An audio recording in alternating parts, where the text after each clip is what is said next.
मित्रों, वर्तमान समय में देश में जिस प्रकार से एक विशिष्ट प्रकार की राजनीति चल रही है, जो देश की आंतरिक सुरक्षा और ताने बाने को ध्वस्त करने के लिए किसी भी कीमत तक जाकर कमर कसे हुए दिखाई पड़ती है, उसकी एक वानगी जो कई बार आप पश्चिम बंगाल में देख चुके हैं।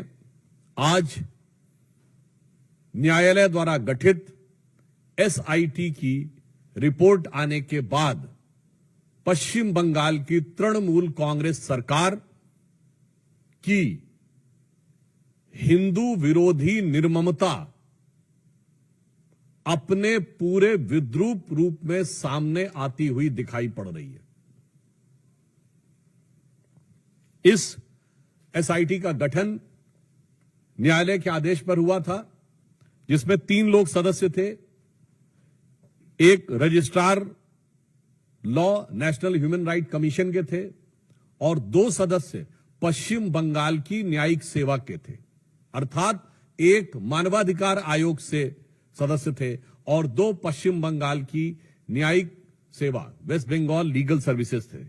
और उन्होंने 11 अप्रैल 2025 फ्राइडे यानी 11 अप्रैल जुमे के दिन 2 बजे से लेकर 4 बजे के बीच में जो घटनाएं हुई हैं, उनके बारे में जो अपना ऑब्जर्वेशन दिया है, उससे तृणमूल कांग्रेस, इंडी गठबंधन और ये सेक्युलरिज्म के सो कॉल्ड सेल्फ चैंपियंस का नकाब पूरी तरीके से उतर गया है। पहली बात, बहुत आश्चर्य और दुख की बात है कि जो लोग ये कहते थे कि पाकिस्तान से युद्ध करने की क्या जरूरत है, सिर्फ आतंकियों के ऊपर कार्रवाई हो, जबकि हमारी सरकार ने आतंकियों पर ही कार्रवाई की, उनमें से एक ने भी नहीं बोला कि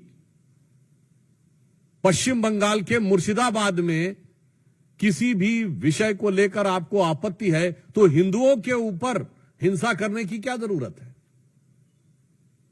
हरगोविंद दास और चंदन दास पिता पुत्र की मृत्यु पर किसी ने एक शब्द भी नहीं बोला।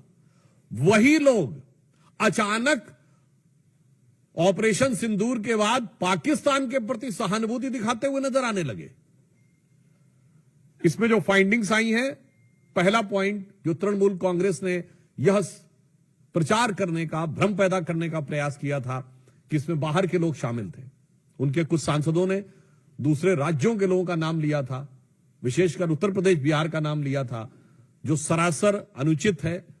परंतु इस फाइंडिंग में बहुत साफ साफ तौर पर तृणमूल कांग्रेस के नेता और एमएलए का नाम भी सामने आया है। और इसमें कहा गया है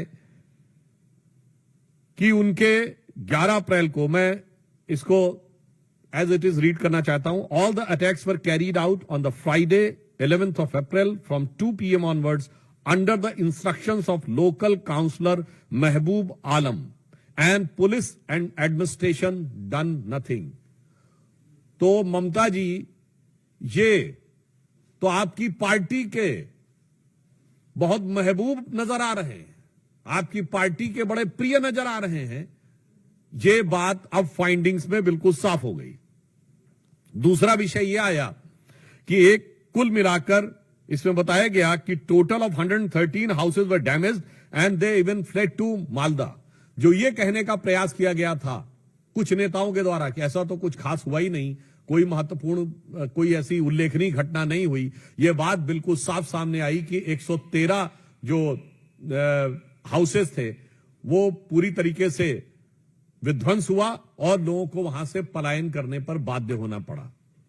इसी के साथ साथ यह भी बात सामने आई कि पुलिस ने कई मौकों के ऊपर जो उनकी प्रोसीडिंग्स में, और ये जो तृणमूल कांग्रेस के नेता का नाम ये पेज नंबर 5 के ऊपर अपनी फाइंडिंग्स में लिखा हुआ है।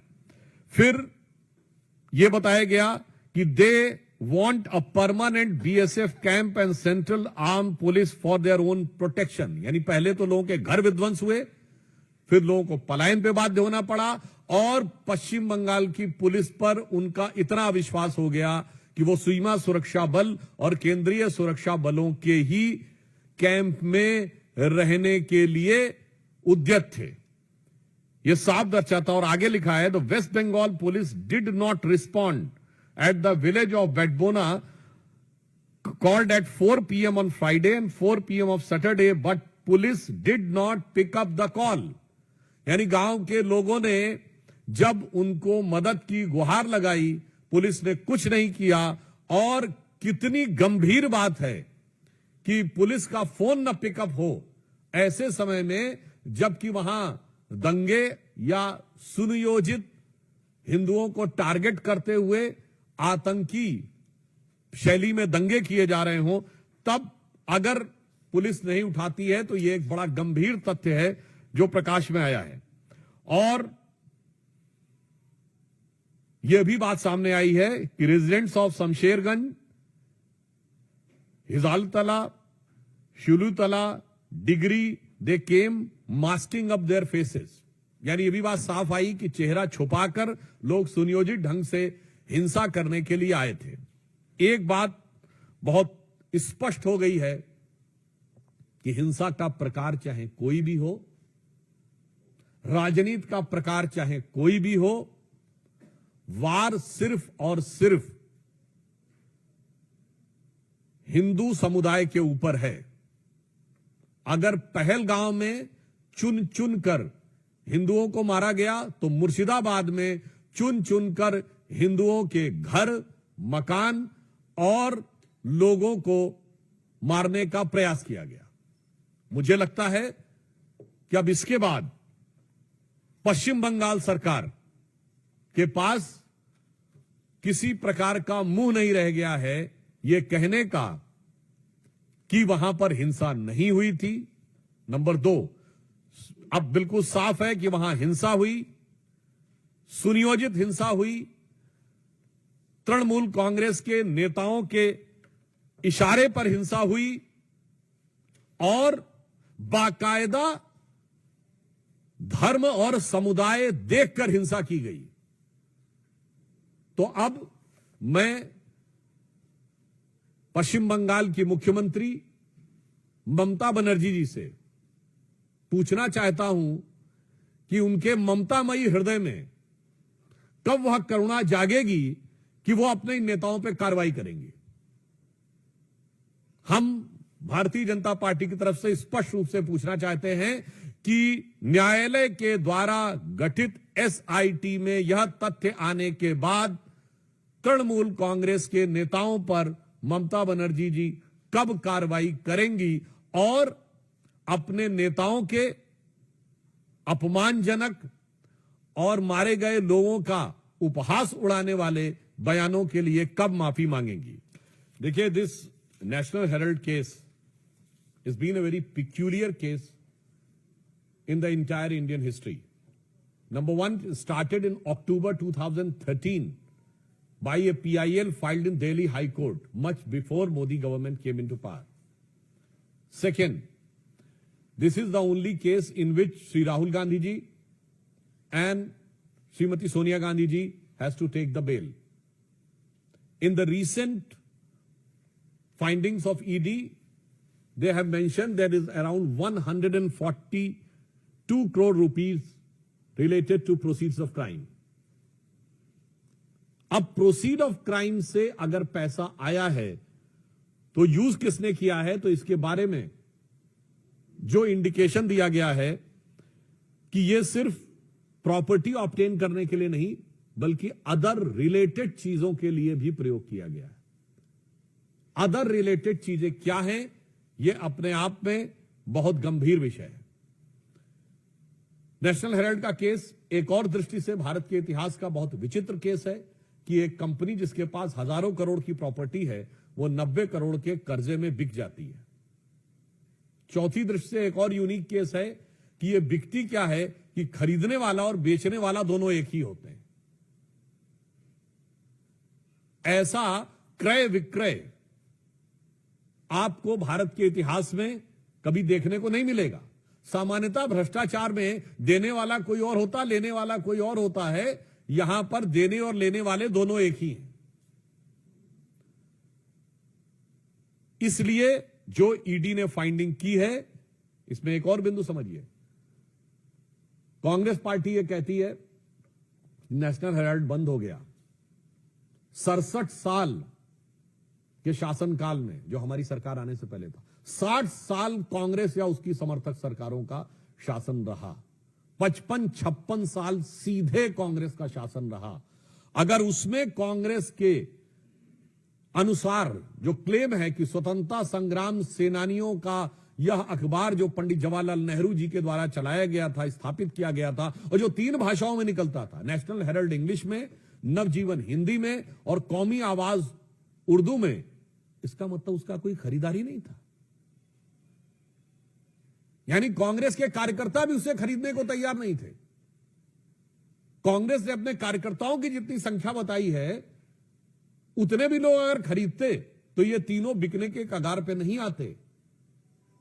तो नेशनल हेराल्ड और नवजीवन तो छोड़िए, जो नवजीवन नहीं दे पाए, कौम ने भी कौमी आवाज नहीं सुनी। अगला पॉइंट इसमें और भी महत्वपूर्ण यह हो जाता है कि यह भारत के इतिहास का इकलौता मौका है जब सरकारी संपत्तियों पे, पब्लिक संपत्ति पे भ्रष्टाचार होता था। यहां किसी पार्टी ने अपनी ही संपत्ति के ऊपर डाका डाल दिया। मतलब एक कहावत होती है कि अपने घर में कोई चोरी नहीं करता, अपने घर में कोई डाका नहीं डालता। यह आपने सिर्फ कॉमेडी फिल्मों में देखा होगा, मगर यह ट्रेजेडी देखिए कि नेशनल हेराल्ड केस इस मामले में एक विचित्र केस है। और यह भी दर्शाता है, the ED today has mention about 142 crore rupees of proceed. तो मैं कहना चाहूंगा, एक वो कांग्रेस थी जो महात्मा गांधी की कांग्रेस थी, जिसका सदस्यता शुल्क कितना था? 4 आने। कांग्रेस में नारा होता था, 1 चवन्नी चांदी की, जय बोलो महात्मा गांधी की। और आज कांग्रेस वहां पर पहुंच गई आधुनिक गांधियों के नेतृत्व में कि देश तो छोड़ो, पार्टी की संपत्ति भी आज के गांधी की। तो अगर 142 करोड़ का विषय आया है, यह बहुत गंभीर बात है। यह कांग्रेस पे सिर्फ कानूनी नहीं, यह कांग्रेस पे सिर्फ राजनीतिक नहीं, बल्कि गंभीर नैतिक सवाल पैदा करता है कि जो लोग अपने को स्वतंत्रता संग्राम सेनानियों की विरासत के एकमेव उत्तराधिकारी घोषित होने का दावा करते थे, उन्होंने ही बकौल खुद स्वतंत्रता संग्राम सेनानियों की संपत्ति पर डाका डाला। देखिए, हम ये बात भली भांति समझ सकते हैं, कांग्रेस पार्टी इस समय सबूत न मांग पाने की जो खिसियाहट है, उस छटपटाहट में इस ढंग का बयान देने को बाध्य हो रही हो। हम एक बात बहुत स्पष्ट रूप से कहना चाहते हैं कि अगर उन्हें लगता है कि कोई डाइवर्जन की बात है, तो मैं सिर्फ कोट करना चाहता हूं पाकिस्तान के प्राइम मिनिस्टर शहबाज शरीफ ने, जब ऑन रिकॉर्ड यह बोल दिया कि 9 और 10 तारीख की दरमियानी रात, ये उनका वर्ड है, 9 और 10 तारीख की दरमियानी रात हमारे सिपह सलार जनरल सैयद आसिम मुनीर ने मुझे 2:30 बजे रात को जगाकर कहा कि हिंदुस्तान ने नूर खान एयरबेस के ऊपर मिसाइल गिरा दिया है। अब इतना बड़ा जो डाइवर्जन हुआ जाके नूर खान एयरबेस पे, ये अगर कांग्रेस को नजर नहीं आता है, तो मुझे लगता है उनकी नजर के ऊपर से लगता है राष्ट्रवाद का पानी पूरी तरीके से हट चुका है।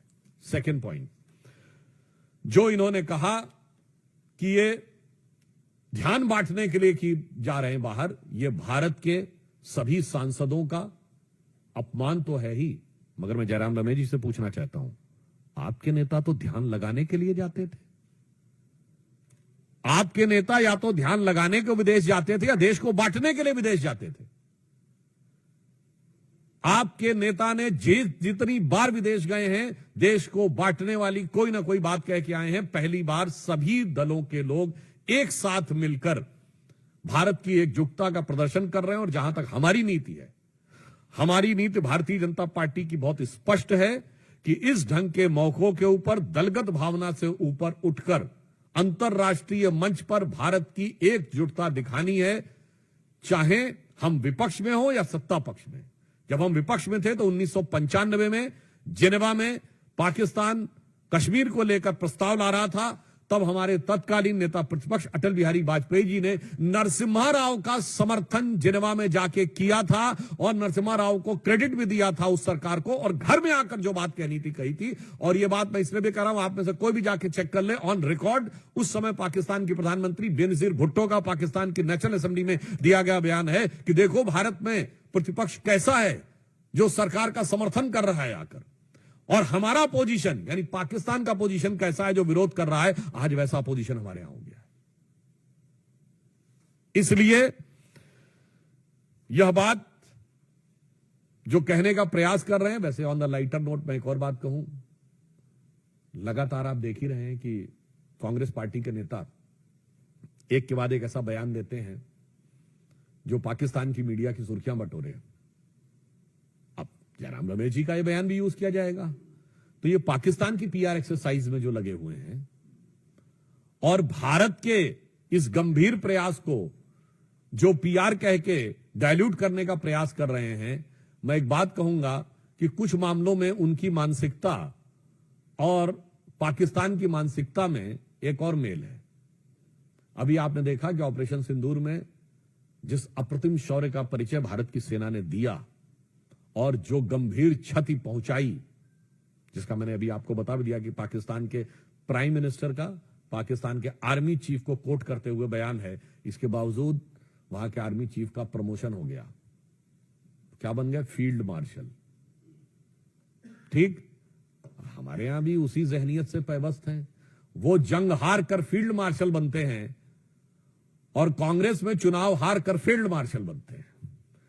वहां भी प्रमोशन होता है, यहां भी प्रमोशन होता है।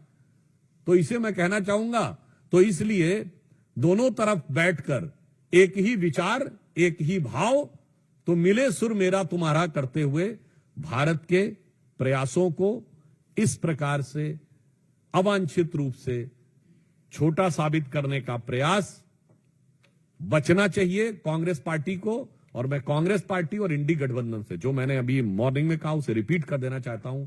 इंडिया अलायंस नाम रख लेने से दिल से भारतीय नहीं हो जाता।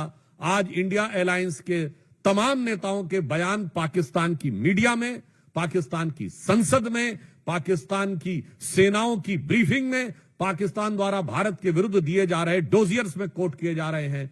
तो ऐसा प्रतीत होता है कि ये पॉपुलर फ्रंट ऑफ पाकिस्तान की तरह इंडिया अलायंस बिहेव करने लगा है। और खड़गे जी का बयान हो या राहुल जी का बयान हो या जयराम रमेश जी का बयान हो, ऐसा प्रतीत होता है कि पाकिस्तान में पॉपुलरिटी की प्रतिस्पर्धा में ये एक दूसरे से आगे निकलने में लगे हुए हैं। पर मैं फिर कांग्रेस पार्टी से यह अनुरोध करना चाहूंगा कि इस मौके पर जब भारत के सर्वदलीय प्रतिनिधिमंडल विदेश में जा रहे हैं, तो इस प्रकार की बात करने से बाज आना चाहिए, भारत की एकजुटता का प्रदर्शन करना चाहिए, कम से कम कुछ समय के लिए अपनी भावनाओं पर नियंत्रण रखना चाहिए, वोट बैंक की राजनीति को राष्ट्रीय हित से अलग रखना चाहिए। देखिए, छत्तीसगढ़ में अभी जो सूचनाएं आ रही हैं और जो प्राइमा फेसिया इंफॉर्मेशन मिली है, प्रथम दृष्टया सूचना, उनके अनुसार एक बहुत बड़ी सफलता छत्तीसगढ़ में नक्सलियों के विरुद्ध प्राप्त हुई है, जिसमें संभवतः प्राप्त जानकारी के अनुसार 25-30 से अधिक नक्सली मारे गए हैं। गृह मंत्री आदरणीय अमित शाह जी ने स्पष्ट 2026 तक, मार्च तक नक्सलों के खात्मे की बात कही है। तो निश्चित रूप से प्रधानमंत्री श्री नरेंद्र मोदी जी की सरकार की यह प्रतिबद्धता इस ऑपरेशन में स्पष्ट दिखाई पड़ रही, और यह प्रतिबद्धता एक और मामले में भी है, जिसे आप एक शब्द संस्कृत में सुनते होंगे ना, वाय आभ्यंतरम शुचि, यानी बाहर से भी सफाई करनी है और अंदर से भी सफाई करनी है। तो बाहर की सफाई आप ऑपरेशन सिंदूर में देख चुके हैं, और अंदर की सफाई आज जो नक्सली ऑपरेशन हुआ है उसमें देख रहे हैं। यानी बहावलपुर से लेके और बस्तर तक राष्ट्र विरोधी जो शक्तियां हैं उनके ऊपर निर्णायक प्रहार हमारी केंद्र की सरकार और छत्तीसगढ़ के राज्य की सरकार ने किया है। इसके लिए निश्चित रूप से प्रधानमंत्री श्री नरेंद्र मोदी जी के नेतृत्व में गृह मंत्री अमित शाह जी और हमारे छत्तीसगढ़ के मुख्यमंत्री जी और छत्तीसगढ़ के गृह मंत्री जी बधाई के पात्र हैं। अरुण धोता